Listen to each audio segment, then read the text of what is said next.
What man actually needs is not a tensionless state, but rather the striving and struggling for some goal worthy of him. I'm Brian Gilman, Chief Executive Officer of Warriors of Quiet Waters Foundation. So the idea for Hunt for Purpose came from my hearing of Eric Hastings' story about how he found healing when he returned home from the Vietnam War. Eric told me about how he went straight to the water with a rod in his hand, tied on a fly, and how he found healing from that.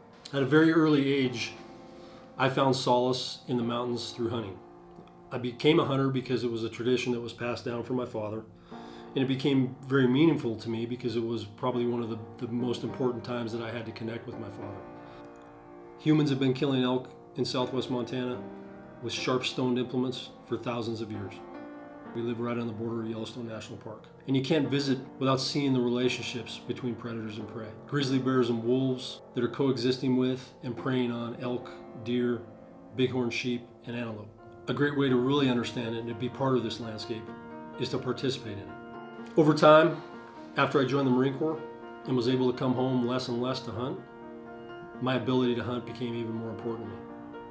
And after I went to combat, like Eric went straight to the water following his combat deployments, I came home to Montana and went straight to the mountain. And those times when I found the most peace and was able to make meaning of the things that I saw in combat, I realized were those times that I had a bow in my hand and I was pursuing archery elk. I found while sitting over a bull elk that I had killed in a place called Solace Park in the Greenhorn Mountains in Montana, that at that point I felt closer to God than I ever had in my life. So like Eric's experience coming home from war led to the creation of our first program, the Solo Fishing Experience, my experience coming home from war led to the idea for Hunt for Purpose. Elk hunting is hard. It requires discipline, it requires hard work, it requires planning in order to be a successful archery elk hunter. For me personally, elk hunting now provides year-round purpose. It makes me better in every domain of my life. Social domain, physical domain, cognitive domain. It gives me hope year-round, something that I'm looking forward to doing every day of every year. It makes me stay in shape. It makes me ensure that I'm taking care of my responsibilities at home and at work. And it makes me ensure that I'm present when I'm with my family, so that I have the time to go to the mountains and find the solace and peace that I need to archery elk hunting. So that's the idea behind Hunt for Purpose. Use archery elk hunting as a mechanism to help our participants find the best version of themselves, to find greater clarity on who they are, what they believe, what their potential is, and how they can live a life of purpose. Now I know some people will ask a question, why use hunting, an activity that results in the death of an animal, to serve veterans who have seen the trauma and the horror of war? My first response is always a question back. That question is, are you willing to have your mind changed? Because if you're unwilling to have your mind changed, then there's no sense in going forward with the conversation. So I hope you'll let me. My second response is that hunting is conservation. The benefits of hunting in preserving the populations of the animals that we pursue is well known.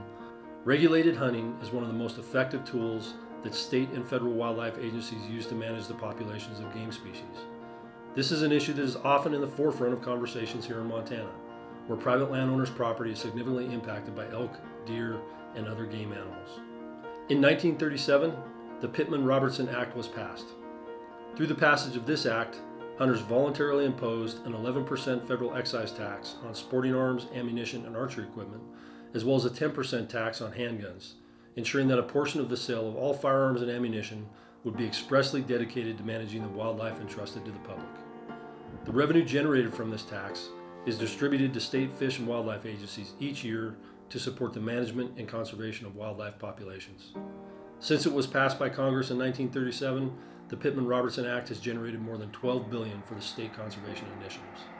The fact is that human beings have been on this earth for approximately 300,000 years. Farming came into existence approximately 15,000 years ago. And our first formal food production and distribution systems came into existence only about 100 years ago. Human beings have been hunting animals on this earth for 99% of the time that we've existed. I come from a long line of ranchers. I spent my summers and a good portion of the fall every year harvesting wheat and grain. And I've witnessed firsthand what happens when a swather or a combine comes across a field of grain, the hundreds and hundreds of small animals that are killed in the process of harvesting grain and wheat. Mice, rabbits, skunks, birds, and other animals die to move that wheat from the field to the table in the form of bread. The fact is that all human development results in some way in the death of an animal, and hunting gives us the ability to take personal responsibility for at least some of that. I know pretty intimately the animals, livestock that sustain our lives.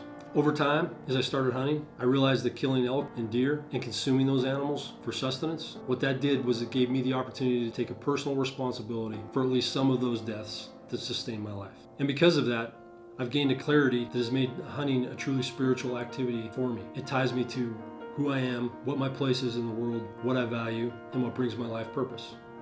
When I kill an elk, I experience a range of emotions. Gratitude that I was able to kill the animal quickly, and gratitude that this animal has given up its life so that I can provide for my family. I feel relief that I didn't make the animal suffer. I feel sadness that this animal that I love died for me and my family. And I feel satisfaction that I was able to hunt well and provide food for my family. That's why hunting is a spiritual activity for me, an activity that provided me healing from the trauma of war, provides me year-round purpose today, and connects me in the most meaningful way I've ever experienced to who I am on this earth and where I fit in the cycle of life. Hunt for Purpose also gives our veteran participants the opportunity to use the skill sets that they were trained to use while in the military. The ability to move over the landscape, to thrive in the wild, and to use weapons for a specific purpose. It helps make sense of their past going forward. Hunt for Purpose not only gives our veteran participants the opportunity to find better clarity on who they are, what they believe, what they're capable of, and what brings their life meaning, it also gives them an opportunity to connect themselves in a more deeper way to the world that we all live in.